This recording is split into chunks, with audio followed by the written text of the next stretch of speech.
Hero பார்த்தீங்கன்னா, புதுசா ஒரு ஸ்கூல்ல சேர்றான். அந்த மொத்த ஸ்கூல்லயுமே அவன் ஒருத்தன் தான் பையன். அப்படிங்கிற விஷயம் தெரியாமலே அந்த ஸ்கூல்ல வந்து சேர்ந்துட்டான். சுத்தி பார்க்குறான், எங்க பார்த்தாலும் பொண்ணுங்களா தான் இருக்காங்க. ஒரு பையன கூட காணோம். அந்த பொண்ணுங்க எல்லாம் இவனையும் ஃபாலோ பண்ணி வராங்க. இவனுக்கு ஒரு மாரி ஆகுது. என்ன பண்றதுன்னே தெரியல.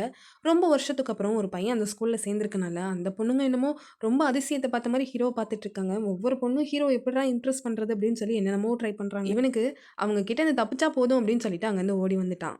ஏன் கிளாஸ் நடக்கும்போது கூட கிளாஸ யாரும் கவனிக்கிறதில்ல. ஹீரோவே தான் திரும்பி மொத்தமா எல்லாரும் பார்த்துட்டு இருக்காங்க. அங்க அவன் யூஸ் பண்றதுக்குன்னு ஒரு ரெஸ்ட் ரூம் கூட இல்ல பசங்களுக்குன்னு. அந்த ஸ்கூல் பிடிக்காம, சரி அந்த ஸ்கூல விட்டு போயிரலான்னு ஒரு லெட்டர் எழுதி அத சப்மிட் பண்ண போறான். இது தெரிஞ்சுக்கிட்ட மத்த பொண்ணுங்க எல்லாம் அவன சப்மிட் பண்ண விடாம பண்றாங்க. ஆஃபீஸ் ரூம் கிட்ட போயிட்டான். சரி சப்மிட் பண்ணிருவான் அப்படின்னு பார்த்தா, அங்க ஒரு பொண்ணு இருந்துட்டு அவன அடிச்சு தூக்கி போட்டுறா.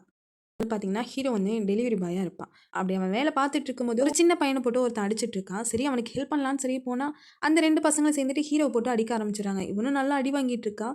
அப்ப அந்த ஸ்கூல்ல படிக்கிற 2 பொண்ணுங்க தான் வந்து ஹீரோவ அந்த பசங்கள்ட்டருந்து காப்பாத்தி, அந்த 2 பசங்க கூடயும் பயங்கரமா ஃபைட் பண்றாளுங்க. அதுலேருந்து ஹீரோ பார்த்தீங்கன்னா, அந்த பொண்ணுங்க கூட கொஞ்சம் க்ளோஸ் ஆக ஆரம்பிச்சுட்டான். அதுக்கப்புறம் இந்த மாரி சண்டைலாம் வந்தா எப்படி சண்டை போடணும் அப்படின்னு சொல்லி ஹீரோக்கே ட்ரெய்னிங் குடுக்குறாங்க அந்த பொண்ணுங்க.